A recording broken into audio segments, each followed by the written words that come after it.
Hello বন্ধুরা, আজকে বানাতে চলেছি চিকেন স্টু। দেখো, প্রেশার কুকারে কিছুটা পরিমাণে বাটার এবং পেঁয়াজ কুচি, কিছুটা পরিমাণে আদা রসুনের পেস্ট দিয়ে খুব ভালোভাবে এটাকে নেড়ে চেড়ে নেওয়া হচ্ছে। তো তোমরা কারা কারা চিকেন স্টু ভালোবাসো অবশ্যই কমেন্ট করে জানিও। তো আমি তো প্রথমবার বানাতে চলেছি, যদিও বানাচ্ছি আমি না, আমার হাজব্যান্ড। ও এইসব রান্না করতে ভীষণ ভালোবাসে। তারপরে কিছুটা পরিমাণে চিকেন দেওয়া হলো। এবার চিকেনটাকে বেশ খানিকক্ষণ একটু সাদা সাদা টাইপের যেই হয়ে যাবে ভাজা ভাজা করে নিতে হবে। তারপরে এখানে সবজি দিয়ে দেওয়া হলে যে যেরকম সবজি পছন্দ করো সেই সবজি দিতে পারো। আমি দিয়েছি এখানে গাজর, আলু, পেঁপে, কাঁচা লঙ্কা, এই কটা জিনিসই আমি দিয়েছি। তো ওটাকে ভালো করে নেড়ে চেড়ে এখানে একটু পরিমাণ হলুদ আর গোলমরিচের গুঁড়ো দিয়ে আর একটু বেশ খানিকটা টাইম ধরে নেড়ে নিতে হবে। তো নাড়ানো হয়ে গেছে, এবার দিয়ে দিতে হবে পরিমাণ মতন জল। তো জল দিয়ে দেওয়াও হয়ে গেল।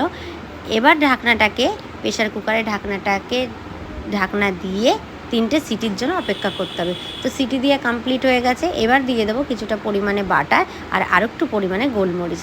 এটাতে কিন্তু ভীষণ সুন্দর একটা স্মেল আসে। তো আমাদের অলরেডি তোমাদের সাথে কথা বলতে বলতে রান্নাও কমপ্লিট হয়ে গেছে। তোমাদের দাদাভাই বেড়েও নিয়েছে, ও খাবে ব্রেড দিয়ে চিকেন স্টু। আর আমি যেহেতু সব খাবার খেতে পারি না, ডাক্তার বারণ দিয়েছে, তো আমি খাবো আটার রুটি দিয়ে চিকেন স্টু। এদিকে ন্যানিও খাচ্ছে ব্রেড দিয়ে চিকেন স্টু। তো ভীষণ টেস্টি হয়েছিল, ন্যানির রিয়াকশান দেখেই বুঝতে পারছো। আর সত্যি কথা বলতে আমারও ভীষণ ভালো লেগেছে খেতে।